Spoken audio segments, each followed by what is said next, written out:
ताकत का ख़जाना कहिए या क़ुव्वत का सरचश्मा, बिल्कुल बेजाना होगा।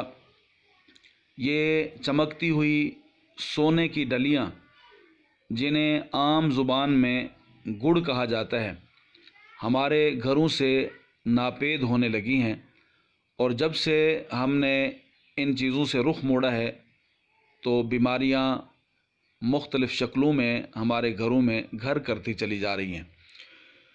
गुड़ का इस्तेमाल बड़ों के लिए, बच्चों के लिए, ख़वातीन के लिए यकसा मुफीद है। इसके मुख्तलिफ़ अंदाज से शरबत तैयार किए जाते हैं। गर्मी में इसका एक बेहतरीन मशरूब आपके सामने पेश करना चाहता हूँ।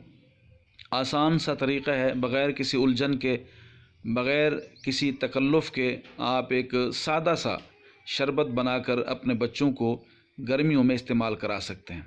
साफ़ सुथरा पानी बाल्टी के अंदर डालें और उसके अंदर गुड़ शामिल करें। कोशिश करें कि गुड़ सफ़ेद न लें, बिल्कुल काला गुड़ भी ना लें और बिल्कुल सफ़ेद गुड़ भी ना लें।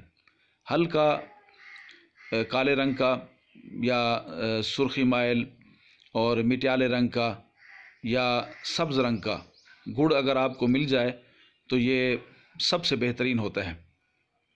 बाल्टी में गुड़, पानी के अंदर पहले गुड़ मिलाकर उसे छान लें और उसे मज़ीद अगर गुड़ आप डालना चाहते हैं, हम चूँकि बच्चों के लिए आज गुड़ का शरबत तैयार करने जा रहे हैं तो हमने कुछ पहले पानी तैयार कर लिया था, उसमें मज़ीद गुड़ शामिल कर लिया है। तो पानी के अंदर गुड़ को शामिल करके रख लें। भगो कर रखने के बाद उसे छान लें और अच्छे तरीके से उसे तिनकों से साफ़ कर लें। गुड़ जितना भी आप अच्छा लेंगे उसके अंदर आपको ये गन्ने के तिनके वग़ैरह आपको ज़रूर मिलेंगे और ये हल्का सा मिट्याले रंग का या हल्का सा मैले रंग का तो होगा, लेकिन फ़वाइद में बहुत कमाल है।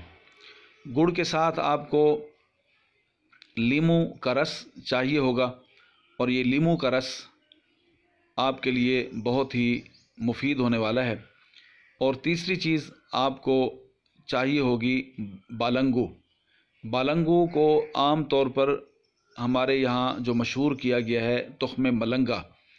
ये तुख्मे मलंगा नहीं होता, ये तुख्मे बालंगू होता है। बालंगू आप भगो दें और उसे कम से कम 15 से 20 मिनट के लिए भगो के रखने के बाद उसे आपने जो पानी तैयार किया था गुड़ वाला छान कर आप टब में डालेंगे और ये बालंगू भी उस टब के अंदर आप शामिल कर देंगे और लीमू का रस शामिल करें और अच्छी तरह इसे मिक्स करें, अच्छी तरह हिला दें। और जितना भी आप इसे हिलाएंगे, जितना भी आप इसे हल करेंगे, उतना आपके लिए ये बेहतरीन जायकेदार बन जाएगा। सिर्फ़ चाय को बार बार हल करने से चाय अच्छी नहीं बनती, बल्कि जब आप शरबत बनाते हैं और उसमें लीमू का रस डालते हैं तो लीमू का रस डालने के बाद फ़ौरन उसे पी लेना अच्छा नहीं होता, बल्कि लीमू का रस डालने के बाद उसे अच्छी तरह हल किया जाए ताकि जो उसके ज़र्रात हैं वो अच्छी तरह मिल जाएं और रस बिल्कुल उस पानी के अंदर शामिल हो जाए। उसके बाद आप इस पानी के अंदर बर्फ़ डालेंगे और नमक डाल देंगे और उसे फिर आप अच्छी तरह हिलाएंगे। बार बार इसे हिलाने से दो फ़ायदे होंगे।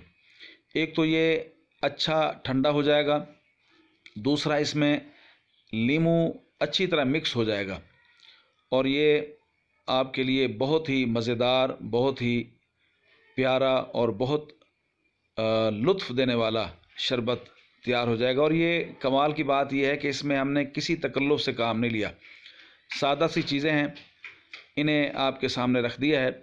आप इसे इसी तरह ही बनाएं और छानने के बाद आप इसे गिलासों में डालें और गिलासों में डालने के बाद आप अपने सबसे प्यारे, सबसे अच्छे आपके जो दोस्त हैं उन्हें पेश करें। और मेरे सबसे प्यारे, सबसे अच्छे दोस्त मेरे पास पढ़ने वाले बच्चे हैं, और मैं कोशिश करता हूँ कि अपने बच्चों की तरह, अपने बेटों की तरह इनके साथ मोहब्बत करता हूँ। और मैं इन्हें तलक़ीन किया करता हूँ कि आप Pepsi Cola, Coca Cola, Sprite और इस किस्म की केमिकल वाली जहरीली चीज़ें, इनसे बचने की कोशिश करें। आज मैंने इनको यही बात बताई कि आपको पेप्सी से, कोक से और 7 अप से, मरिंडा से बेहतरीन चीज़ पिलाते हैं। बड़े हैरान हो गए कि क्या कोक से भी कोई चीज़ अच्छी होती है। तो मैंने जब इनको ये आज बनाकर पिलाया है तो आप इनके चेहरों से खुशी देख सकते हैं, चेहरों की रौनक देख सकते हैं, और किस तरीके से ये लुत्फ़ अंदोज़ हो रहे हैं आप इन्हें अच्छी तरह देख सकते हैं। ये बार बार, ये जब हमने इन्हें पानी पिलाया तो ये बच्चे बड़े शौक़ से बार बार तलब करते रहे, जो इस बात की दलील है कि अगर हम अपने बच्चों को अपनी सकाफ़त से आशना करते रहें और अपनी पुरानी चीज़ों की तरफ वापस लाते रहें और अपनी हकीकी ज़िंदगी की तरफ इनको वापस लाते रहें, तो ये बच्चे इंशाअल्लाह सेहत के लिहाज से और अपनी सकाफ़त की हिफाजत के हिसाब से बहुत ज़्यादा हमारे लिए कारआमद साबित हो सकते हैं। वालिदैन से मेरी गुजारिश यही है कि गर्मियों में अपने बच्चों को ये मशरूब ज़रूर पिलाएं और अपनी सकाफ़त से आगाह रखें। अल्लाह ताला हम सब का हामी व नासिर हो। अस्सलामु अलैकुम।